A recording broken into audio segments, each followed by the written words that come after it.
Hola, hola amigos de País Lobo, Radio Mega y Radio La Mía. Soy Rocío Gambra y esto es un nuevo Política Podcast. El día de hoy estoy junto a Juan Carlos Claret, que retoma, lo sacamos de las vacaciones y vuelve con todo. ¿Cómo estás, Oh, Juan Carlos? hola Rocío, muy bien. Unas reconfortantes vacaciones, pero no menos acontecidas. La agenda noticiosa del verano fue intensa. Oye, no ha parado, nosotros seguimos saliendo todos los días, pero como teníamos un horario medio desordenado era más difícil de coordinar. Pero el día de hoy no se aguantó y vino a los estudios de País Lobo. Llegó marzo. Llegó Barça, estamos con el estudio completo, así que bueno, los que nos están viendo en video, ya sea en Instagram, en YouTube o en Facebook o en la página de País Lobo, nos pueden ver que quedó bacán. Nuestra mesa está topísima, ¿eh? Así que estamos muy contentos, nos creemos en CNN. Un cambio para mejor. Sí, sin duda. Así que aquí felices vamos a empezar a hablar de lo que a ustedes les importa, ¿cierto? Que son las noticias, qué cosas han pasado. Oye, fue tu noticia del verano, Juan Carlos? Oye, antes de avanzar en eso, Ya, a quisiera ver. enviar a través de los micrófonos de País Lobo, Radio Mía y La Mega un saludo también a quienes nos escuchan en Río Negro y también Puerto Octay, porque hay seguidores que nos escuchan Ah, sagradamente desde allá, no te así que creo. no puedo dejar de enviarles un saludo. Oye, me pongo colorada ya. Sí, yo creo que aquí no nos escucha nadie y por eso yo les hablo con la lengua suelta nomás aquí, ¿ah? Pero como nadie nos está escuchando, pero igual le mandamos un saludo a nuestro querido amigo de Puerto Octal también. Oye, ya, pues, ¿cuál fue tu noticia del verano? A ver. Mira, el 3 de febrero se publicó la ley de infraestructura crítica, Ya. que después significó que el gobierno presentara ante Contraloría, aunque después lo retiró, pero lo volvió a presentar Oye, con sí, yo me mejoras, di cuenta el tema de también cómo de eso. se despliegan las Fuerzas Armadas en la frontera, sobre todo norte, y también tenemos, porque ha ocurrido estos días, el despliegue de las Fuerzas Armadas en la zona norte. Yo creo que el tema migratorio ha sido algo que transversalmente nos ha acompañado, a lo menos enero con la discusión parlamentaria, febrero con la publicación de la ley y ahora en marzo con el despliegue de esta ley. Oye, pero ¿por qué la sacaron y la volvieron a meter? ¿Qué? Porque habían imprecisiones, habían protocolos que se necesitaban Imprecisiones afinar. del gobierno. Es que, ¿sabes lo que ocurre? Lo que estamos acostumbrados en el mundo jurídico los últimos prácticamente 10 años es a un tema de populismo penal. Entonces se Ya. sacan leyes cortas pensando que con eso se solucionan los grandes problemas del país y muchas veces se improvisa.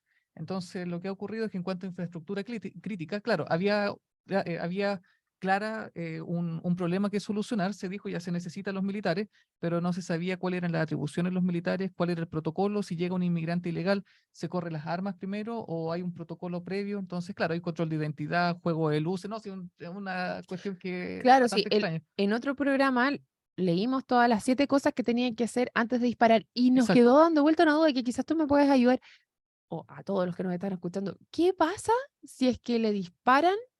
Porque no lo disparan a matar, me imagino. O si la No, indicación es disparar a matar. no, lo- los efectivos del ejército se rigen por las RUF, que son las reglas del uso de la fuerza. Ya. Entonces, hay que remitirse a eso y claro, tiene que ser un disparo proporcional. ¿Qué significa eso? Que si un tipo dispara, no sé, con un arma de fogueo, no puedes disparar con un misil porque es desproporcionado. Ujú. En segundo lugar, si se dispara, claro, uno puede disparar, pero el propósito no es matar a la otra persona, sino desarmarla.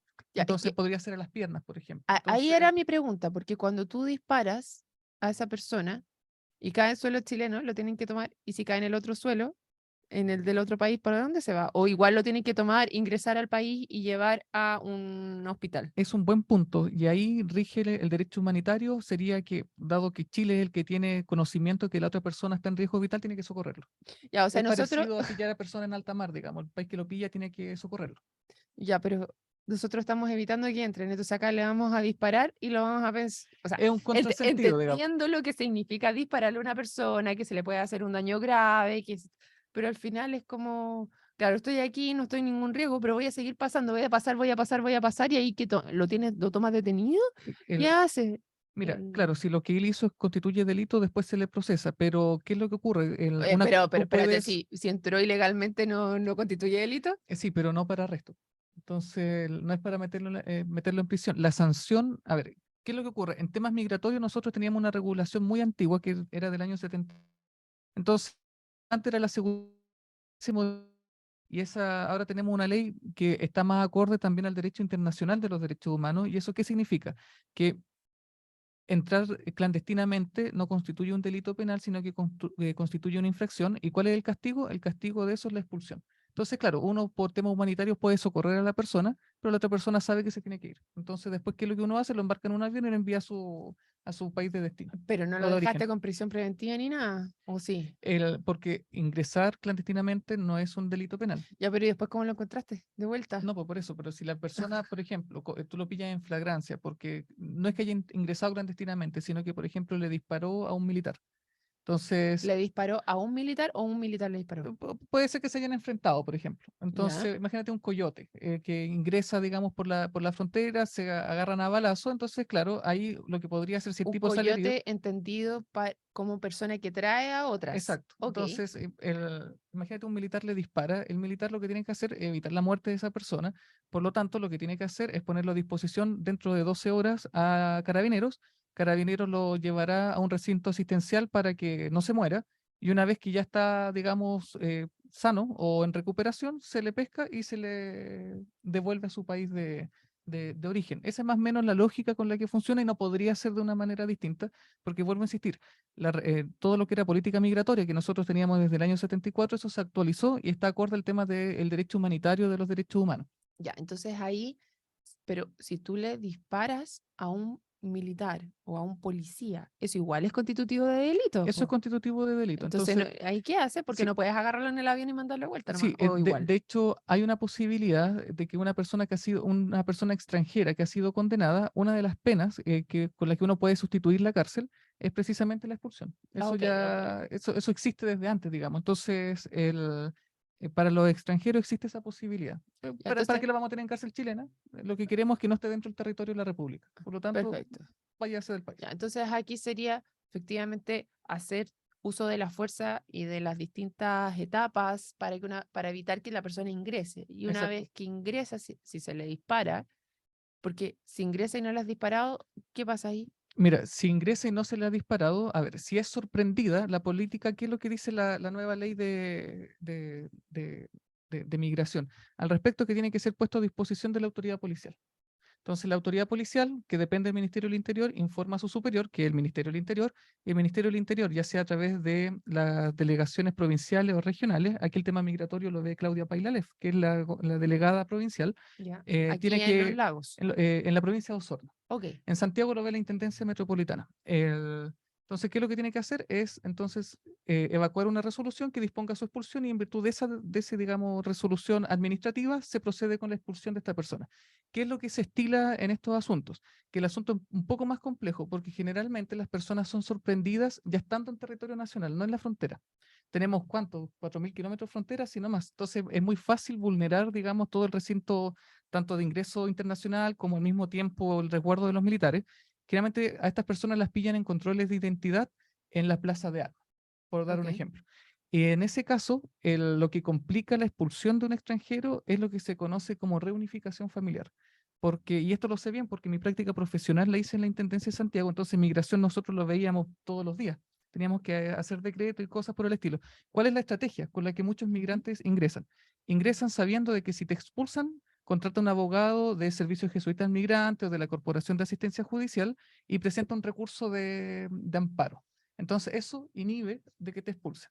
Y en el intertanto, entre que te pillan e ingresaste al suelo nacional, búscate una polola o un pololo. Y ojalá tenga un hijo, porque la persona que nace en Chile es chileno. Entonces, se evita la expulsión de extranjeros en virtud de que el niño, por ejemplo, menor de edad, necesita estar con ambos padres. Entonces, el papá que ingresó clandestinamente, después se le termina disculpando por haber ingresado clandestinamente, pero ahí prima, digamos, el interés superior del niño. Esas son como las técnicas con las que los coyotes informan a los A los migrantes que vienen a Chile. Es como, clandestinos. haz esto, digamos, cásate con una chilena, busca, digamos, o con una extranjera que ya tenga un hijo acá, reconoce al bebé. Entonces, esas son como Pero había cambiado un poco la ley ahí porque ahora por el hecho de casarse per se no obtienes la nacionalidad o No, no no, obtienes la residencia. tampoco que se obtenga la residencia, porque para eso hay un trámite administrativo para obtenerlo, pero sí evitas la expulsión. No, Ya. no ganas ni la residencia, no ganas ni la nacionalidad, pero sí ganas la posibilidad de que no te echen. Es decir, una ventana de oportunidad para que te puedas regularizar. Eso es lo que se consigue. Ya, entonces ahí tienes que meter los papeles y esperar que te otorguen la residencia, Exacto. etcétera, etcétera. Ok, entiendo. Y ahora, ¿qué queda para el norte? ¿Cómo ves tú con estos decretos? ¿Crees que hay posibilidad de que se regularice el tema migratorio de acuerdo a tu experiencia? Mira, disculpa la expresión, pero aquí yo voy a mear fuera del tiesto. ¿Por Nadie qué? me está escuchando. ¿Por qué digo esto? Porque el principal problema que nosotros tenemos en política migratoria no es de Fuerzas Armadas, no es militar, sino que es diplomático. Y para Ya, mí esa es la preocupación, lo veníamos conversando ya desde finales del año pasado, que principalmente este gobierno ha hecho de la diplomacia un cuadro noticioso permanente, una situación de crisis a la que no estábamos acostumbrados. ¿Y por qué digo esto? Porque la gente no solamente va a migrar porque en Chile ve mejores oportunidades económicas, va a migrar por temas climáticos, va a migrar por un montón de otras razones. Entonces la pregunta que queda es, bueno, ante esos problemas que son regionales, ¿basta entonces tener una política nacional? No, pues para hacer frente a la política, a una crisis migratoria, tienes por lo menos que ponerte de acuerdo con Argentina, con Bolivia y con Perú, que son nuestras fronteras vecinas. Y ahí estamos bastante al debe. O sea, lo que hizo Alberto Fernández hace unas semanas de firmar esta carta riéndose de la justicia, eso da cuenta de que la diplomacia chilena es el hazmerreír para la comunidad internacional, y eso es grave, porque estos problemas van a requerir un trabajo regional, a no ver, nacional.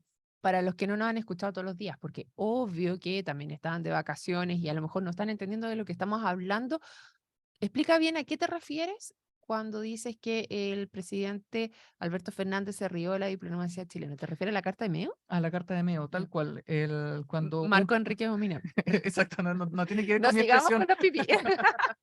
Sí, mira, ahí lo que ocurre, Rocío, es que nunca un presidente en ejercicio se involucra en temas que tienen que ver con la soberanía de otro país. Cuando el presidente de la República dijo que Mateluna era inocente, el Poder Judicial salió diciendo somos un poder independiente, usted no se puede meter, Claro, digamos, en una Mateluna, eso se sentencia sabe mejor qué es, pero recordemos que es uno de los indultados que tuvo que ver que y está condenado fue indultado por el asalto en una sucursal de banco. del Banco Santander, creo que era. Exacto. Claro, y por Entonces, eso lo indultó ahora el presidente, pero dijo que de acuerdo a su criterio y lo que había estudiado en la universidad, él era él era inocente. inocente y el Poder Ya. Judicial salió a recordar una de las primeras asignaturas que uno estudia en la universidad y le hizo recuerdo de que sobre eso él no se podía meter. Y el presidente dijo, tienen razón. Entonces, si el mismo presidente no puede inmiscuirse en asuntos de justicia chilena, porque un presidente de un país extranjero sí lo puede hacer diciendo de que Meo es inocente, que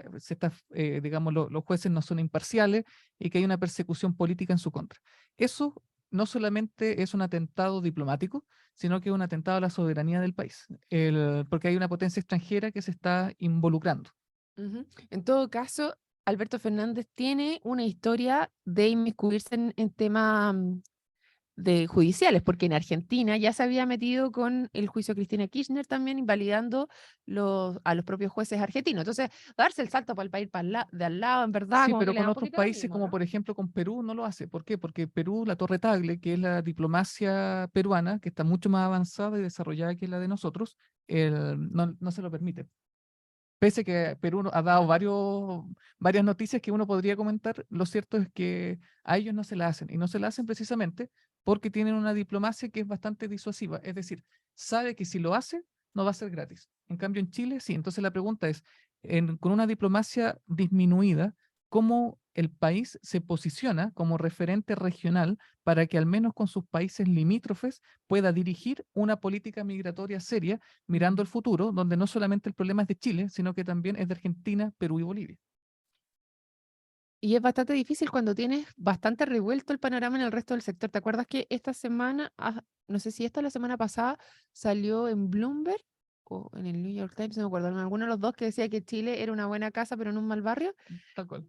Bueno, que no necesariamente tenía que ver con razones nuestras, sino que el barrio estaba muy, muy disminuido, como que la vara estaba muy baja de comparación con los sectores de al lado. Entonces, claro, antiguamente teníamos el tema de muchos peruanos que venían a Chile, que estaban súper cerca, y esa comunidad, yo encuentro que se logró adaptar de cierta manera al país finalmente. No está pasando lo mismo con otras comunidades más lejanas como colombianos o venezolanos. Existe como un choque cultural muy potente, Mm. mucho más de lo que fue en su momento la migración peruana a Chile. pero tampoco hay intención de poner atajo de parte de los otros países, ni de Bolivia, ni de Perú y Argentina. Es que, Sí, a ver, para un país es conveniente que el problema lo solucione el país de destino, es bastante conveniente. No sé como si que pase nomás. por los 90 Chile se dio, creo que la Laguna del Desierto fue Argentina en la época de Menem. ¿Ya? Puede ser que no sea, puede ser que haya sido campo de hielo y cosas por el estilo, pero ¿por qué el gobierno cedió territorio a Argentina? Porque habían 250.000 chilenos que no estaban regularizados en Argentina. Entonces Carlos Menem lo que hizo fue decir, a ver, si ustedes no me ceden este pedacito de tierra, Este pedacito. yo le mando todos los chilenos de vuelta. Ningún país está preparado para recibir 250.000 personas de un paraguaso. Entonces por eso prefirieron, digamos, entregar... eh, Pagaron la estadía entonces de los Exacto. chilenos allá. Pero, por ejemplo, cuando uno mira el cambio climático, el alza del nivel del mar, vamos a prontamente acostumbrarnos a lo que se conoce como migrantes climáticos, que en África, en otras partes del mundo ya ocurre. Y yo me pregunto, bueno, ¿y qué pasa si a nosotros nos toca migrar para Argentina? Sobre todo en las zonas de la Patagonia, donde hay una mayor convivencia, ¿cuál va a ser ahí se aplica o no se aplican militares? No, ahí lo que hay que hacer es política. Entonces, y eso Mm. se hace a través de la diplomacia. Por eso es que quise poner ese punto en este contexto tan nacionalista, de decir, no, que la frontera la vamos a defender con nuestros militares. Yo digo, ya, sí, pero eso no soluciona el problema, y el problema es diplomático. Entonces, y ahí es donde el gobierno, creo yo, no tiene puesto el acento, a no ser que haya un cambio de gabinete. Eso mismo te iba a meter ahora. ¿Qué se supone que debiera ser pronto? Pero hoy día tuvimos dichos del presidente Boric diciendo que quería tener a sus ministros para el 11, que es la celebración de un año de gobierno, porque estamos aquí, ya llegó marzo y estamos aquí a la vuelta de la esquina de la celebración para algunos, duelo para otros del primer año del presidente Boric. Oye, y ahí, ¿qué crees tú? ¿Qué consejo le darías tú al presidente, O sea, para querido Juan aconsejarnos Carlos? no soy nadie, porque más encima todavía digamos, no hay experiencia de esa naturaleza de gobernar, nadie está en esos zapatos como para decirle al presidente qué es lo que debería hacer. Pero si él me preguntara, lo que yo le diría es que no tiene sentido hacer un cambio de gabinete en marzo, porque en mayo tiene una elección. Y en virtud de eso tomar las decisiones, porque si no, hacer un cambio de gabinete en mayo nuevamente va a ser una señal de debilidad. Y además, yo en eso coincido, no recuerdo a quién le leí ayer, a Insulza, ¿Ya? que decía que el problema no es el gabinete, el problema es cómo se despliega en regiones. Entonces, tal vez por ahora no sea necesario un cambio de gabinete, pero sí un cambio en cuanto a nivel de seremías, por ejemplo, donde ahí es importante la ausencia que se ha notado, por una parte, ecuanimidad entre las coaliciones de gobierno y por otra parte, el despliegue del gobierno en terreno. Ha pasado un año y uno dice que es como la municipalidad de Meterio Carrillo, uno dice no se sabe lo que hace, no se sabe dónde está. Golpe, pan mío, palos para allá, palos para acá. Para lo gratuito, dice todo. No, viniste con todos los palos cargaditos de todo de- del verano. Oye, pero Meteoro Carrillo lleva ya un año y medio. Un poco más que el gobierno, y uno no sabe dónde está o lo que hace. Cuesta verlo. Bueno, yo creo que por lo que yo he escuchado está contratando a hartas personas. Vamos a ver a quiénes contrata. Vamos Eso a ver, va a ser objeto a de mí me investigación. gustaría saber si es que efectivamente has visto una mejora o no de la atención. Porque finalmente sí, ya, contratas más gente, pero resuelve los problemas de las personas. Tú dices, ya, ok, o sea, se entiende las distintas contrataciones. Pero en fin, oye, cambio de gabinete, tú dices que esto a lo mejor no es a nivel de gobierno per se, o sea, como de los grandes nombres, sino que las bajadas están bastante débiles. Lo que se conoce como gobierno interior, que es Claro. todo lo que tiene que ver con el despliegue, digamos, del gobierno en terreno. Y ahí eso, ¿tú crees que habría que hacer ahí ajustes más que el otro? Sí, principalmente porque, a ver, el gobierno tiene dos coaliciones, la del Apruebo Dignidad y Socialismo Bueno, Democrático. se suponía que tenía dos coaliciones. A mí me queda la duda ahora, dado que el Partido PPD, Liberal y el PS se fueron para un lado claro, y el otro quedó PPD, DC, PR, donde la DC ni el P, no sé si el Partido Radical está dentro de la coalición de gobierno, pero por lo menos la DC yo sé buen que no. punto. Entonces, bueno, claro, hay una dificultad mayor ahí, pero uno podría decir es por un tema electoral. Lo cierto es que el PPD tiene presencia en el Ejecutivo, entonces lo que se reclama es que esos grupos están bastante disminuidos en cantidad de cargos a repartir en las regiones. Entonces yo creo que por ahí se podría corregir eso, con tal, digamos, de dejar a ambas coaliciones contentas. Y por otra parte, uno nota de que, o sea, más allá, por ejemplo, del Ceremi de Justicia y de la Ceremi de Educación, que son dos personas cuyo Enrique Cárdenas, el de Justicia, y Daniela Carvacho en Educación, los otros Ceremis brillan por su ausencia. Pese a que involucrado en temas penales, trato de seguir e informarme, uno no sabe mayormente qué es lo que hacen, dónde están.